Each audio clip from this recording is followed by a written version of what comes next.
Morning Sprint. Josh Spreiter is sharing some tips on regulating everyone's sleep schedule after daylight saving time switch. And Hattie says we're only in the low 30s today, but 50s are in sight, folks. First, though, with warmer temperatures in the forecast, melting snow has flooding on the mind. For some Wisconsin residents, though, it really hasn't been off their minds since last summer's historic floods. 6 months later, the city of Reedsburg is yet again making sandbags ready for its residents if flooding hits them this winter. City officials want their residents to also sign up for an emergency information service called Nixle. You can find out how to do that over on channel3000.com. The group responsible for bringing events like Ironman and the CrossFit Games to Madison is helping youth sports programs that lost time and money to last summer's flooding. The Madison Area Sports Commission is awarding more than $27,000 to 9 different sports programs. That money will help with things like repairs at baseball fields and indoor batting facilities in the area. And we're starting with a little bit of cloud cover in the Madison area this morning. Take a live look from the WICTV Skycam. Some light finally showing up on the horizon, though. Temperatures are a little cool in the teens and 20s early today. This little bit of cloud cover will sink to the south. Snow not hitting the ground. No snow in our forecast for today. So here's a look at your temperatures. We're going to climb from the teens and low 20s back into the low 30s this afternoon. Thank you, Hattie. Overseas this morning, Ethiopian news sources say the black box from the Boeing 737 plane crash yesterday has been located. Airline officials say it is partially damaged, so it's unclear if it will be able to help investigators figure out the cause of that crash. None of the 157 people on board survived, including 8 Americans.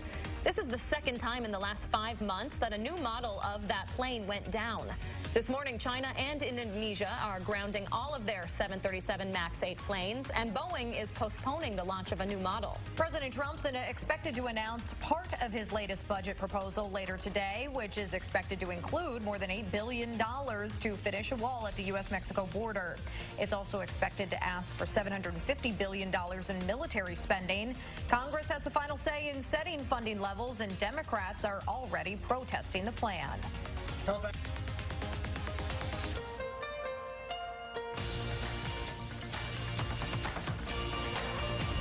Frequency is key. Create nighttime rituals to help your body slowly wind down from the day and prepare for a night of quality sleep.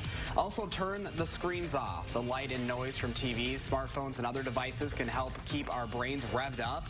Finally, cool down. Research shows most people get better sleep when their bedroom temperature is between 65 and 72 degrees. Remember, school-age kids should be getting 8 to 10 hours of sleep per night, while adults need at least 7. Thank you, Josh. Beloit Police will update reporters this morning with a look back at crime in 2018 and ahead to goals for 2019. The department is still searching for a murder suspect after the city's first homicide of the year last month. Also last month, Beloit officers helped federal immigration agents search a home. No arrests were made in that case, but the Department of Homeland Security says it was connected to an investigation of a crime against the U.S. government. We'll have updates from that press conference over on channel3000.com. Experts say while there's a lot of new housing going up around Madison, it's not enough and it's too expensive.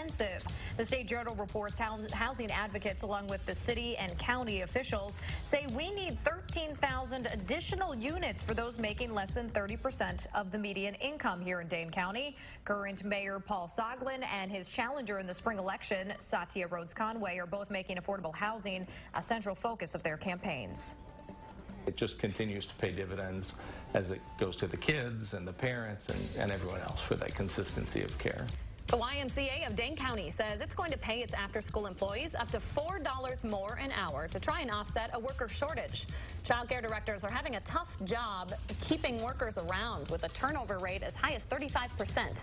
The Y cares for more than 1,100 kids in its after-school programming across Dane County. UW-Madison is about halfway through work on a new pier along Lake Mendota, even with this winter's rough weather. Thousands of Hoofers Sailing Club members will be able to use the Tong Family Marina each year. That transformation includes safety, accessibility, and sustainability upgrades. The project's on track to be finished by the summer. Now that we know what the team's uniforms are going to look like, the owners of Forward Madison FC are planning ahead to give fans a more high-end experience. They're asking the city's Landmark Commission if they can put up temporary buildings that can be booked as suites during the soccer season. The team still has to get permission to do that since Breeze Stevens is a historical site. The suites would be up from spring through early fall. 6:57 right now. now, let's turn it over to Josh Tim with one more check on traffic. Hey, Josh. Yeah, good morning. Still moving all right on the Beltline. No major delays showing up east or westbound, although things are starting to pick up now. Inbound John Olin tapping the brakes near the Olin Avenue intersection. That's going to add a minute moving into the downtown area. And I-90 eastbound starting to pick up approaching the Beltline interchange, but other main routes, they're still cruising along at the usual speeds with no major crashes or delays. For your First Alert Traffic, I'm Josh Tim. Thank you, Josh. A little bit of cloud cover here in Madison, but we will see some sunshine for the afternoon. Your day planner temperatures take you from right around 20 this morning back to highs in the low 30s this afternoon. It is going to warm up, though. That extended forecast has 50s. Some showers as well. Enjoy that sun today, folks. We'll see you back here tomorrow morning. Have a good one. Growing your business isn't just